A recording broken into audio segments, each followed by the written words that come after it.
Hi, I'm Brady McVie. I'm here to give my commemorative speech, and this is my audience. If you guys could introduce yourself, starting with Liam. I'm Liam. I'm Brian. Maya, Hazel, Ansel. And they are not being paid for any of this. Unfortunately. Thank you guys so much for coming. This is my commemorative speech.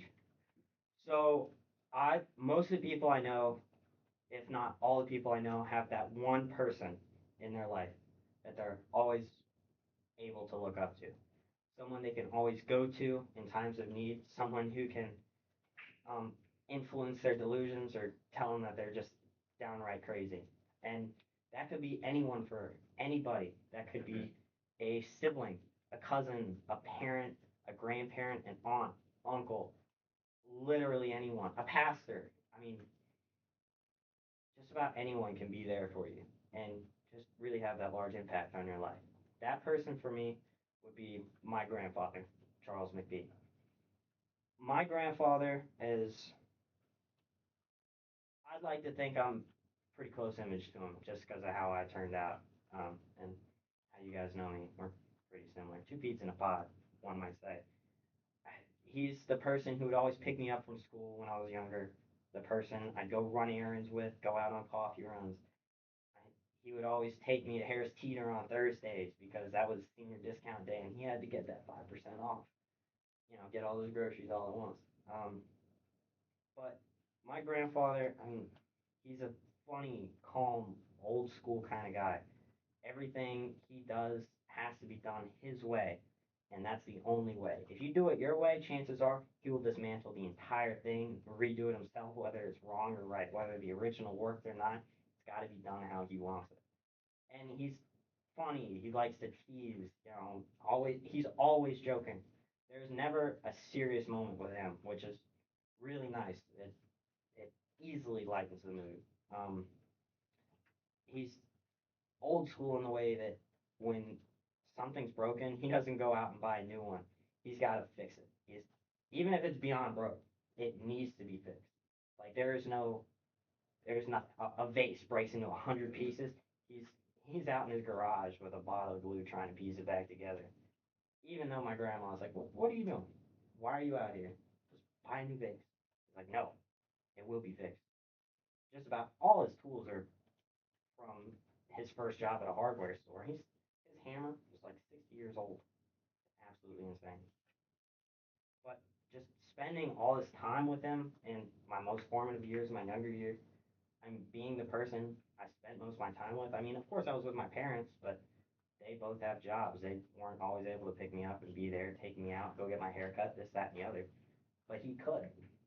So he really, just through his actions and the way he was, I mean, that imprinted upon me. I'd like to think the stronger side of my work ethic comes from him. I mean, him just telling me, showing me how to do things the right way. It really, it really, oh God. Sorry, I don't talk about my grandfather like this or get the chance to think about him in this way. But I mean, that feeling's always there deep down inside, you know what I mean? He's that one person. He is that one person that can always justify some dumb idea I had. Somehow. I don't know how he justifies it, but he makes it work. He's the one person who makes everything okay in every moment. I mean, for example, Christmas Eve a few years ago. He was just getting over a cold. We went to mass with a few thousand people crammed in a small room. It's hot in there. And he decided it'd be a great idea to wear like 4 layers at the age of 76 years old, and he's still sick. Halfway through mass, I mean, this had to be the scariest thing ever. He doesn't leave church under any circumstance, but he got up and walked out. He didn't even walk out. He stumbled out of that church and like watching dude, me and my father both get up, we rush out and make sure he's okay, and he's passed out on a bench outside. And my father runs, grabs his truck, and takes him to the hospital, and I'm left there to gather his belongings, grab his car, and I rush over after him, and I get there, sign in, worried, not knowing what's happening. Like, is he having a stroke? Is he having a heart attack? I mean, he's an old man. Anything could be wrong. I walk into that hospital room. and he's in the bed looking up at me, like he's about to say his dying words. He looks up at me and goes, Brady, Brady, I'm hungry. Brady, where's Christmas Eve dinner? Where's your grandmother? I want rolls, Brady. And I looked at him. You know, that comment made it really showed me that everything was okay.